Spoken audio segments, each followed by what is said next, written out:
মাও মাঝে মধ্যে রাগ হয়ে যায়, বাবাও মাঝে মধ্যে গুসা হয়ে যায়, জ্বালাইতে চলবে না সর।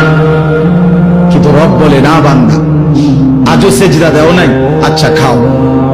বান্দা আজকে 365 দিন হয়েছে, একদিনও 5 ওয়াক্ত নামাজ পড়লা না, কি পরিমাণ গোসা উঠার কথা, কি পরিমাণ রাগ হওয়ার কথা।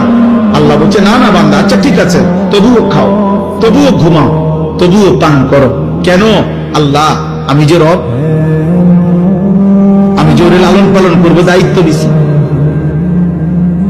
আমি যে ওরে বানাইছি, আমি যে আমার হাতে বানিয়েছি ওকে। এই জন্য আল্লাহ বলেন আর রহমানির রাহিম, আমি বড় দয়াবান, আমি বড় মেহেরবান। এই মেহেরবানির কারণে, দয়ার কারণে পরে আমি খাওয়াইতেছি, পড়াইতেছি।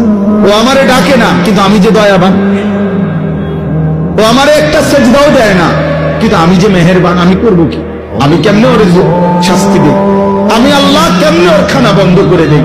আমি যদি ঘুম বন্ধ করে দেই, ও তো বাঁচবে না। তো আমি যদি তার পেশাবের সার্কুলেশন বন্ধ করে দেই, পেশাবটাও যদি ঠিক মতো বাইর না হয়, ও তো বাঁচবে না। ওর পায়খানা যদি একদিন আটকায়া থাকে, ও তো বাঁচবে না। ওর নিঃশ্বাস যদি 1 সেকেন্ড আটকায় থাকে, ও তো বাঁচবে না। আমি যে রহমান, আমি যে দয়ালু। তবে আল্লাহ বলে বান্দা, তবে শেষ তুমি ভেবেছ আমি শুধু দয়াই করে যাব? না রে বান্দা, আমার ব্যালেন্স আছে, আমার একটা ভারসাম্যতা আছে।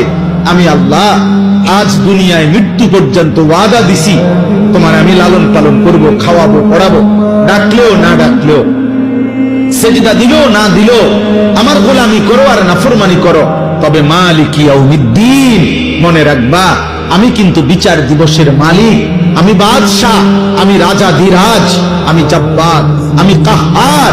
আজ দুনিয়ায় আমি যা দিয়েছি, খোদার কসম আল্লাহ বলছে বান্দা, তার সবকিছুর চুল চেরা, বিন্দু বিন্দু, জাররা জাররা হিসাব আবার আখিরাতে আমি নেব।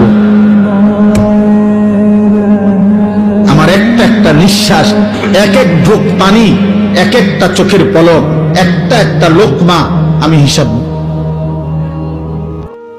সবাই যেন হুজুরের কথা মতো আমরা আমল করতে পারি।